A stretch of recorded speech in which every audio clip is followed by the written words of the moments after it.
A ditadura stalinista em 5 episódios perturbadores. Massacre de Katyn, caso Nazino e Gulags. Foram muitas as cruéis políticas implementadas pelo tirano soviético Joseph Stalin. Massacre de Katyn. Durante a Segunda Guerra Mundial, em 5 de março de 1940, o líder da União Soviética, Joseph Stalin, assinou uma lei que autorizava o genocídio de 22 mil poloneses.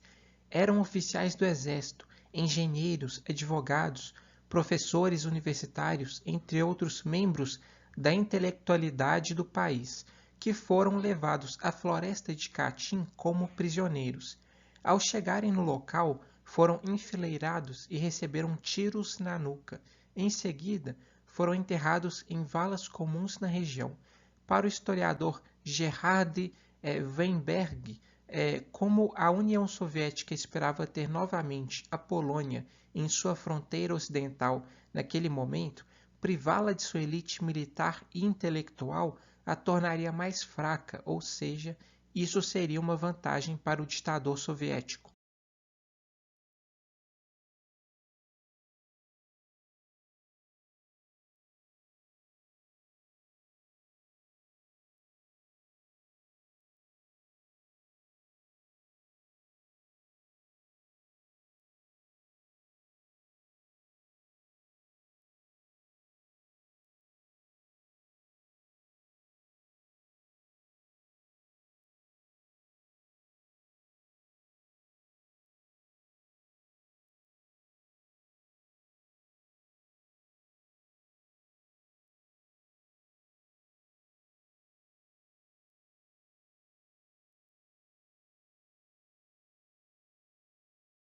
O Grande Expurgo. Quando assumiu o lugar de Lenin no comando da União Soviética, Stalin colocou em prática uma campanha política que se tornou uma das mais brutais do mundo. Entre os anos de 1934 e 1939, o governo da União Soviética executou o que viria a ficar conhecido como Grande Expurgo, que resultou na morte de ao menos 750 mil pessoas. O projeto tinha como intuito eliminar membros dissidentes do Partido Comunista. Na verdade, qualquer pessoa que fosse considerada uma mínima ameaça ao regime se tornou alvo do expurgo, sendo estes principalmente membros do ex-partido bolchevique que questionavam sua autoridade. Além dos mortos, muitos foram enviados a campos de trabalho forçado, conhecido como gulags. É bom também lembrar que esse expurgo ele teve um caráter tão universal que ele alcançou o próprio Exército Vermelho, né, da União Soviética, vários generais, marechais, coronéis, pessoas em posições de poder no Exército muitos foram vítimas, foram presos.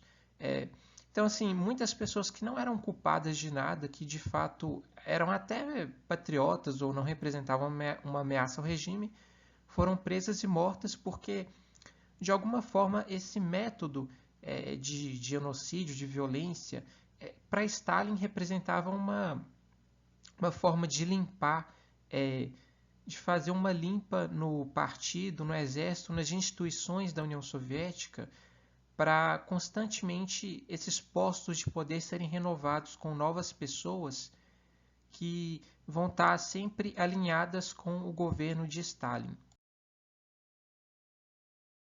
Este é um livro muito importante do Robert Conquest, chamado O Grande Terror, Os Expurgos de Stalin. Os Gulags. Os Gulags foram uma espécie de campos de concentração stalinistas, onde prisioneiros políticos eram forçados a trabalhar em péssimas condições.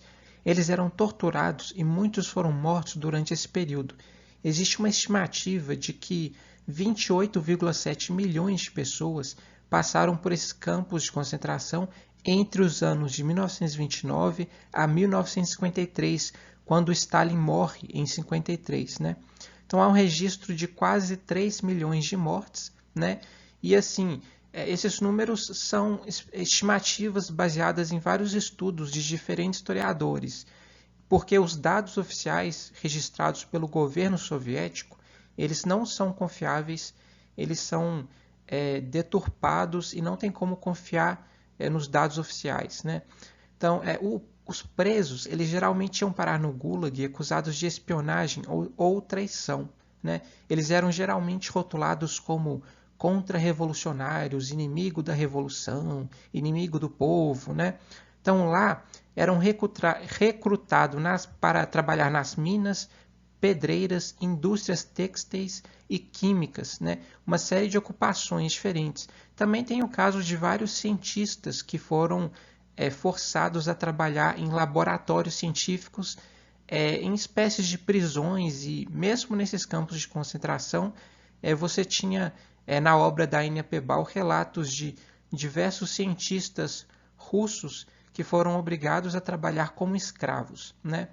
Então, mesmo que não fosse um projeto de genocídio, no Gulag morria-se de fome, frio, tifo, exaustão, né? Existia, segundo a autora Ania Pebal, muitos presos quando eles já estavam fracos demais para poderem trabalhar, quando eles estavam perto de morrer, eles muitas vezes eram soltos para morrer fora do Gulag. Eles eram soltos para morrer fora essa estimativa de morte, né, esse número de morte não ser acrescentado como se fosse uma vítima do regime, né?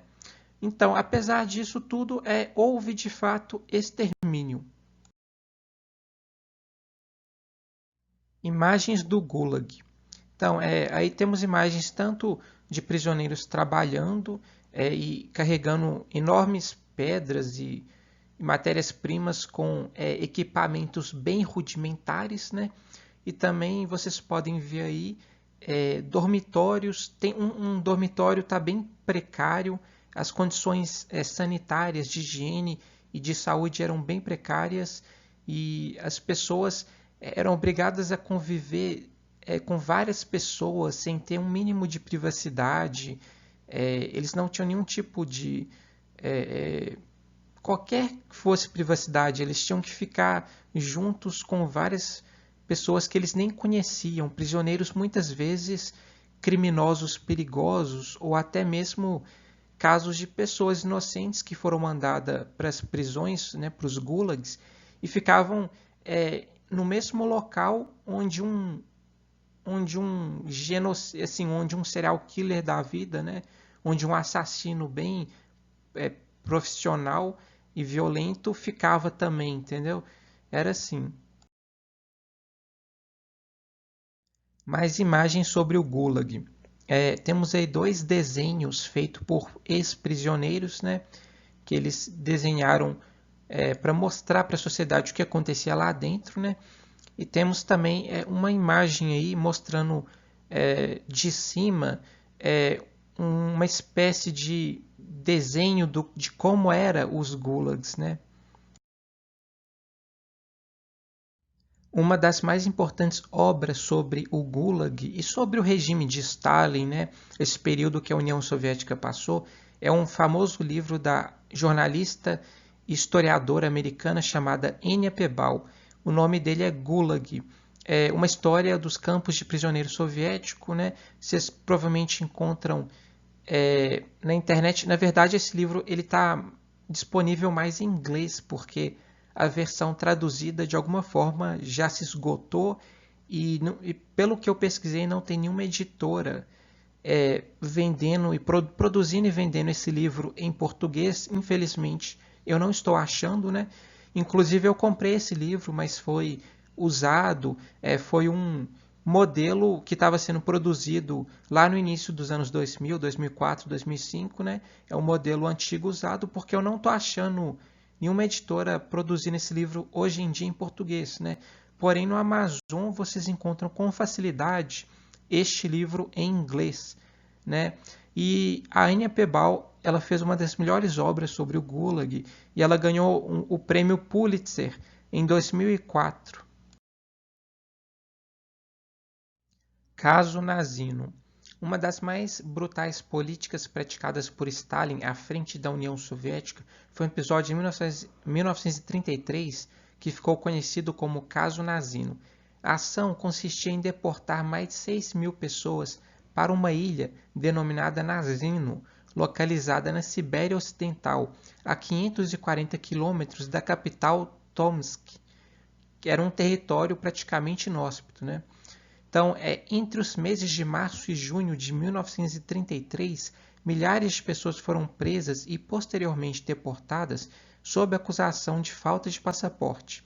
Eles eram considerados elementos degradantes e socialmente prejudiciais, como ex-comerciantes e comerciantes, camponeses que fugiam da fome, pessoas condenadas por pequenos crimes, né? Era esse o tipo de padrão de pessoa, né? E de acordo com o historiador Nicholas Werth, autor do livro Cannibal Island, né, Ilha Canibal, segundo ele, em um cenário desumano, né, 2/3 dos deportados morreram de fome, exaustão e doenças nas semanas seguintes de seu abandono na ilha. Né? A brutalidade seguiu uma transgressão tais quais canibalismo e necrofagia. Aparatos do Estado.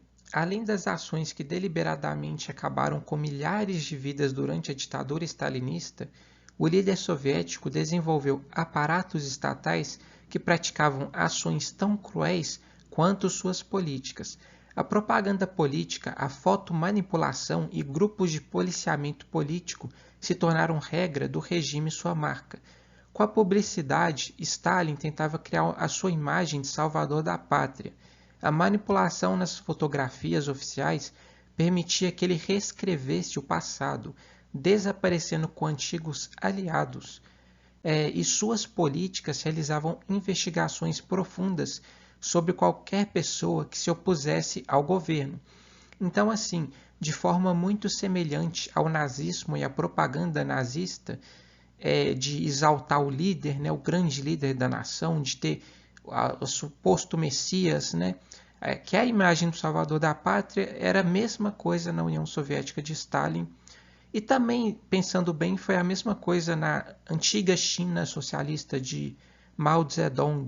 Então, assim, o Stalin ele investiu muito nessa questão da propaganda, da autoimagem, da idolatria à imagem do líder, para sempre parecer que ele estava salvando a nação, fazendo coisas boas e trabalhando rumo ao futuro comunismo, onde todo mundo seria igual e teria uma vida boa, aquela coisa, né? Como se ele estivesse num projeto muito bom para a nação soviética, né? Então esse era o foco dele. Só para adicionar uma coisa aqui, uma das instituições mais fortes na União Soviética de Stalin era a NKVD, era a Polícia Secreta, né? Essa NKVD ela teve vários nomes diferentes ao longo dos anos, como ela começou com Tcheca no governo de Lenin, aí depois ela passou para OGPU, depois virou GPU, alguma coisa assim, aí depois por fim ela virou NKVD, e assim, depois que Stalin morreu, essa instituição ela começou a virar MVD, alguma coisa, ou KGB, né, a famosa KGB, que hoje em dia tem outro nome também. Então, assim, mudou bastante os nomes, né? E, assim, essa instituição, que era a Polícia Secreta, ela tinha muito poder para fiscalizar e investigar a vida de cada cidadão daquele país. Ela torturava pessoas, ela até mesmo durante a Segunda Guerra Mundial, ela pegava todo tipo de soldado que não cumprisse as regras, as ordens, né? Todo soldado é considerado desistente ou frouxo. Essa NKVD muitas vezes assassinava soldados desistentes ou prendia esses soldados, etc. Então, essa NKVD foi uma das instituições mais fortes do Estado soviético. Bom, o regime soviético ele deixou muitos dissidentes. Alguns se tornaram muito famosos pelas suas obras que eles escreveram, como Alexander Solzhenitsyn, que é o homem do centro da imagem. Ele escreveu primeiramente uma obra chamada Um Dia na Vida de Ivan Denisovich, onde ele falaria sobre essa vida na União Soviética de repressão da ditadura do Joseph Stalin, né? e essa obra ficou muito famosa na época, né, e foi uma das obras que mais se popularizou pelo mundo. Mas depois o Alexander Solzhenitsyn, ele escreve uma obra que ficou famosa no mundo inteiro, chamada Arquipélago Gulag, né, que é uma obra que ele escreveu mais ou menos em 1973 ou 74, alguma coisa assim, né? E essa obra fez ele ser expulso da Rússia e da União Soviética na época, porque essa obra ameaçava o regime soviético. Ela denunciava como foi a vida nos gulags, como foi a vida naquele regime tão repressivo, né? Onde todo mundo era constantemente vigiado e como o regime de Stalin foi tão violento como a Alemanha nazista, né? Ele revela tudo isso. E o Alexander Solzhenitsyn, inclusive, ele ganhou o Prêmio Nobel de Literatura porque ele era um grande escritor. E se eu não me engano, ele ganhou esse prêmio Nobel até mesmo antes de escrever o Arquipélago Gulag, né? Porque ele era um excelente escritor, né? Então, do lado esquerdo do Solzhenitsyn, a gente tem um homem chamado Varlam Shalamov, que também é um dissidente do regime, né? Se tornou muito famoso por escrever livros como um conjunto de obras que ele escreveu que se chama O Conto de Kolimá, né? Kolimá provavelmente era uma região inóspita ou na região próxima da Sibéria, onde tinha campos de concentração, Gulag. Se eu não me engano, Kolimá realmente era uma região com esses campos de concentração. E provavelmente em sua obra, o Varlam Shalamov ele vai falar sobre toda a repressão, toda a experiência que ele testemunhou. E essa obra dele é facilmente encontrada no Amazon. Então, do lado direito do Solzhenitsyn, a gente tem um poeta muito famoso na época chamado Osip Mandelstam, né? Esse poeta ele escreveu, acho que foi poemas ou poesias, né, protestando contra Stalin e atacando diretamente o ditador Joseph Stalin, né, que inclusive o próprio Joseph Stalin, se eu não me engano, chegou a ter contato com esse escrito dele e acabou que o Mandelstam foi condenado a ser preso e posteriormente, depois de um tempo, ele acaba morrendo também, porque ele foi literalmente muito abandonado nesse sentido. Ele acabou não tendo uma soltura, ele provavelmente ficou ficando cada vez mais fraco na prisão até a morte. Uma recomendação de leitura aí é uma obra chamada Stalin, Triunfo e Tragédia, né? Tem volume 1 e volume 2. Se eu não me engano, tem o 3 também. Mas é basicamente isso, vocês encontram facilmente na Amazon também, né? O autor é o Dmitry Volkogonov, né? E é uma grande aí, recomendação que eu deixo para vocês. Mais recomendações de leitura, né? Temos o livro aí da direita, Stalin, A Corte do Czar Vermelho, de Simon Sebag Montefiore, né? Esse livro também eu acho que vocês encontram na Amazon para comprar. E do lado esquerdo temos Stalin, Paradoxos do Poder, 1878-1928, né? Que o autor é o Stephen Kotkin, né? Pelo visto ele deve falar de toda a vida do Stalin, com todos os detalhes e minúcias, e eu acredito que esse livro deve ser muito interessante. Eu espero um dia comprar ele também, né? E eu acho que ele também é vendido na Amazon, né? E fica aí duas recomendações de leitura.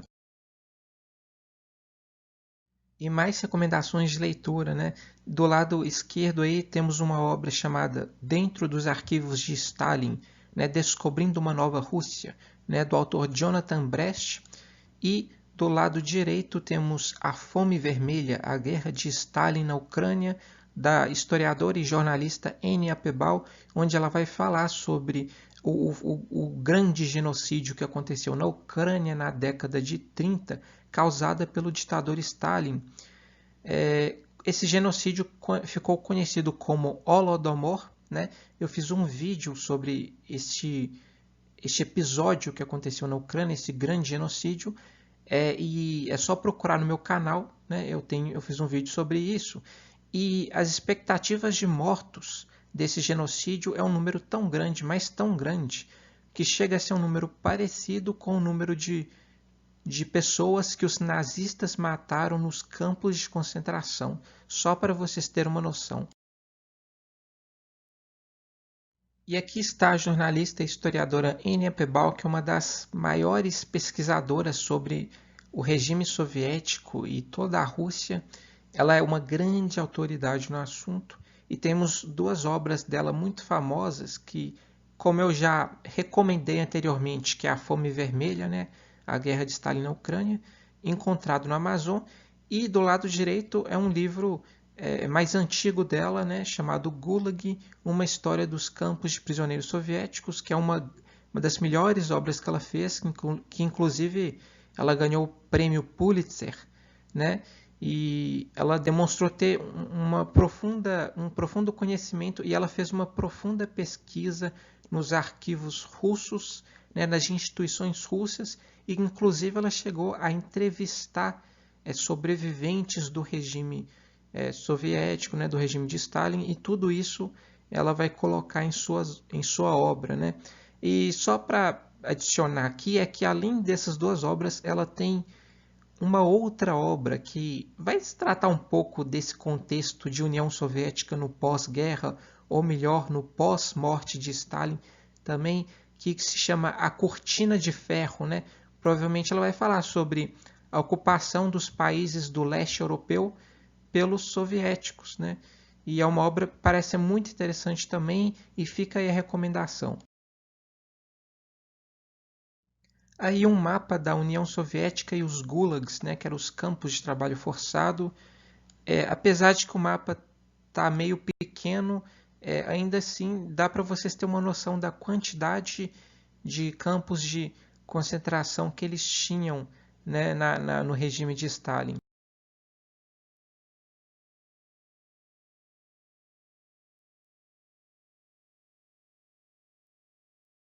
E mais uma imagem aí mostrando mais ou menos os gulags, as administrações centrais, né, que controlavam os complexos de campos de trabalho forçado e os campos industriais, né, que produziam riqueza para a economia soviética. Né? Eles tinham vários campos de extração de matérias-primas, de mineração de ouro, e campos de degredo também, e por aí vai. Então, aí na imagem vocês conseguem ver as principais administrações dos campos.